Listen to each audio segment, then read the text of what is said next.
Again, history has been made by the greatest rock group of all time, the Beatles. In the year 2023, on the iTunes top charts, the Beatles have hit number one.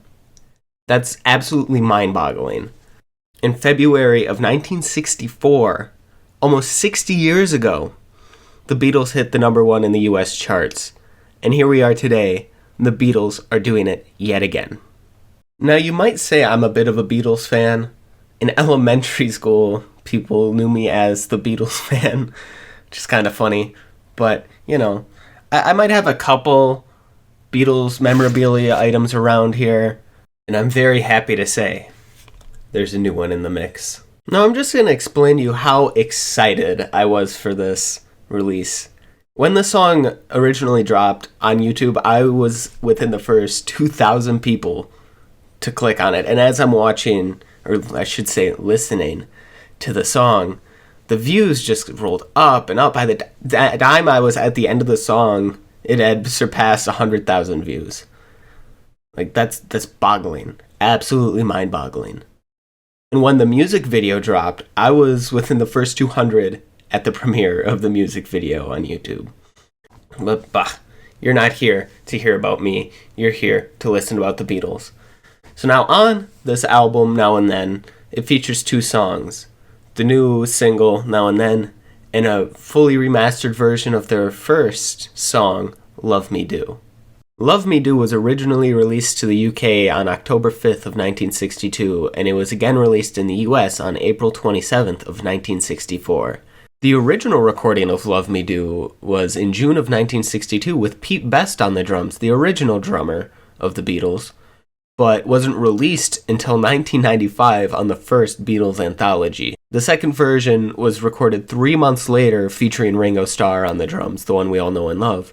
And then there's the third version with Andy White on the drums, where Ringo's playing the tambourine.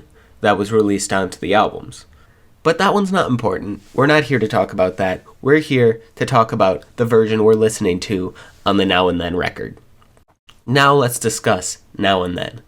Now, it was originally made by John Lennon in 1977, and he recorded it on a little handheld recorder that was later given to the remaining Beatles whilst they were making the Beatles anthology.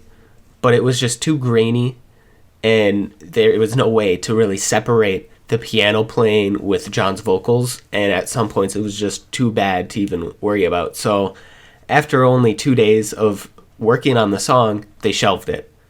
But in 1995, whilst they were making Free as a Bird and Real Love, they did record George Harrison's guitar work for Now and Then, making it have all four Beatles many years apart. Now let's fast forward to 2021 when Peter Jackson was working on the Get Back documentary.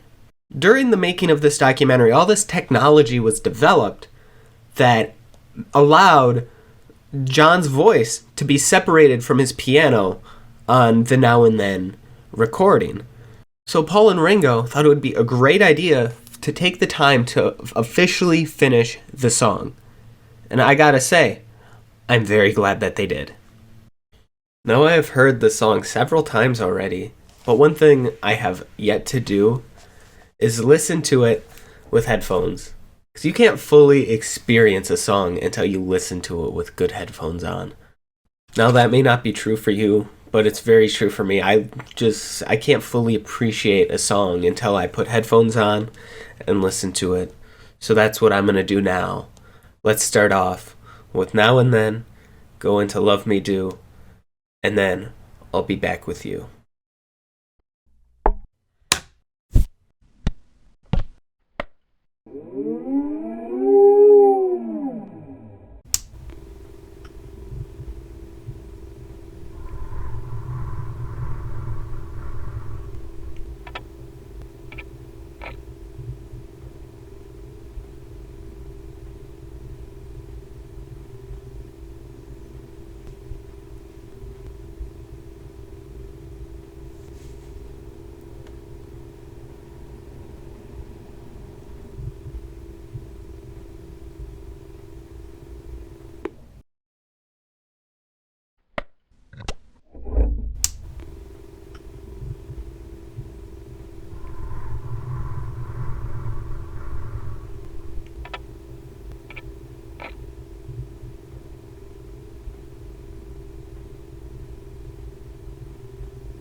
I guess I'll start off with Love Me Do.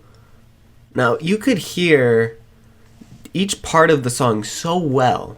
You could hear Paul's bass just boom, boom, boom, just so well. So much better than the original. And the harmonica, oh my goodness. Absolutely fantastic. Absolutely beautiful. Their voices, just everything about it was balanced so well. Now, the original version of Love Me Do, I think I would only give a 6 out of 10. But this remastered version, I'm going to have to give it an 8 out of 10. It really improved the song in many ways, and I'm very glad that we have this. Now for the part you've been waiting for, Now and Then. Now, listening to that with the headphones on really made me appreciate different aspects of the song. Like George's guitar work. I mean, I just love guitar. I do. And it just sounded so beautiful in the headset. As did the strings. I didn't truly hear the strings when I was just listening to it the first couple times, but with the headphones on, it's just, you can really feel the strings, if that makes sense. And another little touch on the song I love is a little tambourine at the end of the song. It brought a smile to my face. It's so good. And then in the beginning, how Paul goes 1, 2, 3, and at the end, how Ringo goes, that's a good one, or whatever it is he says. Funny little things. Funny little things. They cut a big part of the song, where John goes, I don't want to lose you, whatever. But I'm very glad that they did, because at certain points in this extra part of the song that they cut, John's voice was just poor. It was poor quality, and I'm very glad they removed it from the song, because it really made the outcome of the song better. Now, one approach I feel like they could have done is have Paul sing those parts instead of using John's original tracks. But that's just an idea. I don't know how that would actually turn out. I haven't really thought about it. That's just coming off the top of my head after listening to it, But as far as ranking it as a Beatles song overall, out of 10, I think I'm going to give it an 8.5. I really loved it.